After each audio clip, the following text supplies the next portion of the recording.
Hello everyone, today we'll talk about how to fix or how to solve the problem of you don't have permission to access on the application of CapCut.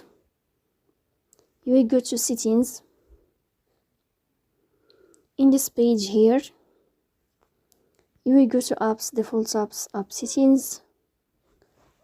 In this list, you will search about the application of CapCut and you will click here.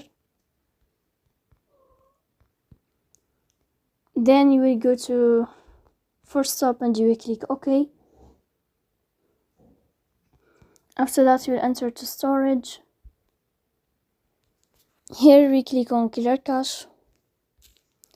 In the end, you can turn off your phone and you can restart your phone again. So please don't forget to support us by like and subscribe.